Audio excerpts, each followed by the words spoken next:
S'il y a une méthode de gestion la plus efficace d'ailleurs, selon certaines opinions, qui a singulièrement caractérisé la gouvernance du président de la République, chef de l'État Mohamed Bazoum, c'est sans doute le dialogue social privilégié sur tous les plans et à tous les niveaux de la vie sociale, économique et culturelle de notre pays.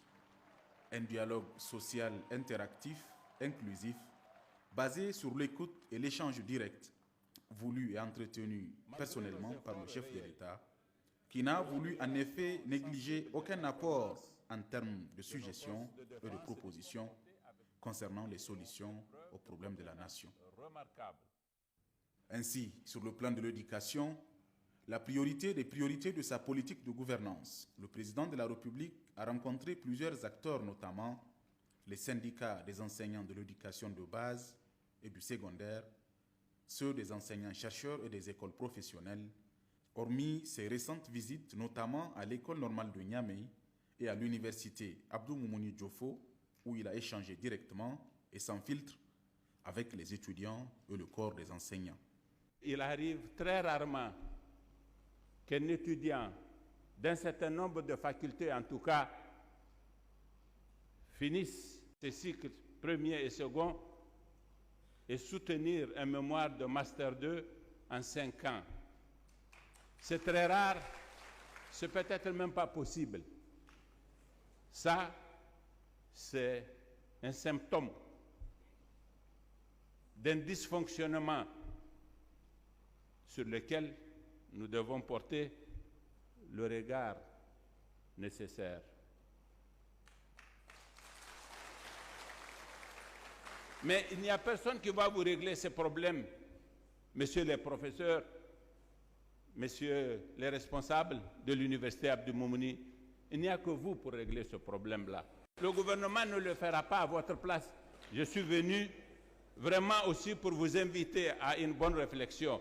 Moi, mon vœu, s'il vous plaît, serait que les années cessent de se chevaucher à l'horizon 2023, que nous ayons une seule promotion de première année, une seule promotion de deuxième année et une promotion de licence. Pourquoi on ne peut pas former des étudiants qui finissent, qui soutiennent et qui s'en vont? Est-ce qu'on peut me dire la raison? Moi, j'ai des difficultés à comprendre ça.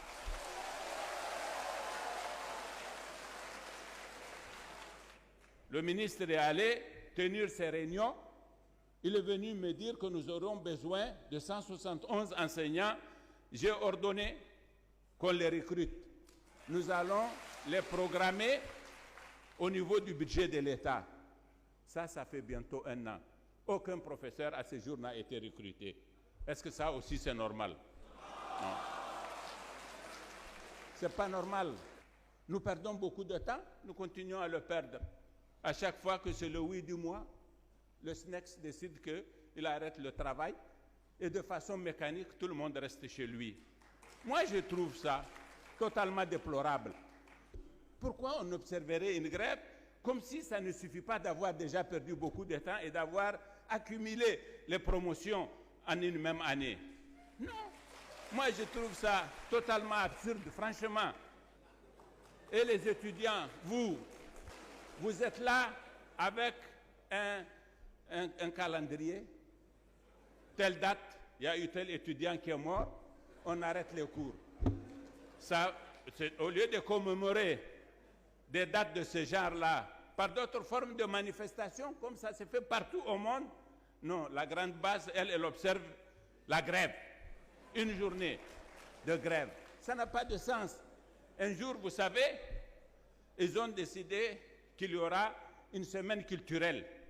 Et ils vont observer 3 jours de cessation de cours. J'ai dit, attends, vous êtes sûr que c'est une semaine culturelle? Non, c'est une semaine aculturelle, celle-là, parce que les cours, c'est ça la culture. Sur le plan de la sécurité nationale, en dehors des réunions hebdomadaires du Conseil de sécurité, le chef de l'État a également tenu plusieurs rencontres avec diverses couches socio-professionnelles du pays. Les organisations de la société civile, les ressortissants nigériens à l'étranger, notamment ceux des zones d'insécurité, ou encore les échanges directs adoptés comme politique de communication interpersonnelle lors de ses déplacements à Baroua, Tebrem, Bani Bangou et Anzoul.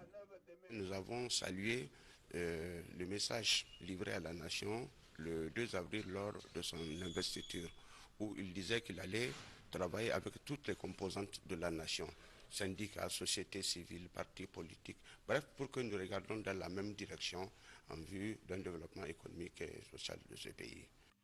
Sur le plan économique, le président de la République a également rencontré les acteurs publics et privés des différents secteurs économiques du pays, dont entre autres les syndicats des commerçants importateurs, exportateurs et grossistes du Niger. Au centre des échanges, plusieurs questions relatives à la cherté de la vie, aux taxes et impôts ou encore aux réformes administratives financières comme la facture certifiée qui a fait couler beaucoup de salive. Notre préoccupation, c'est par rapport à la facture certifiée. Donc la facture certifiée, que bon nombre de nos opérateurs économiques ont des problèmes pour sa mise en fonction. Donc cela nous a causé beaucoup de problèmes, la raison pour laquelle nous nous sommes concertés pour venir rencontrer le président de la République et que nous sommes très bien satisfaits de cette rencontre.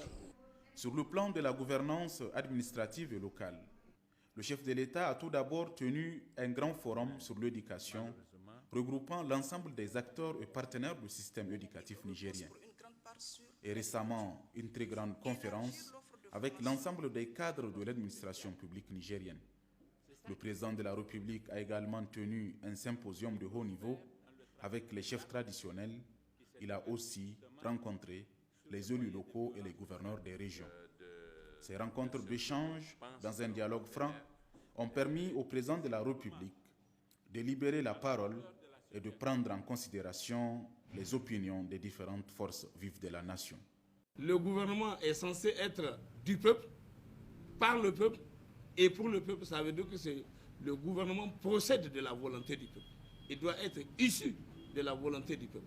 Et par le peuple, c'est-à-dire et les préoccupations de l'action gouvernementale doivent répondre aux préoccupations du peuple et c'est avec le peuple qu'on les détermine.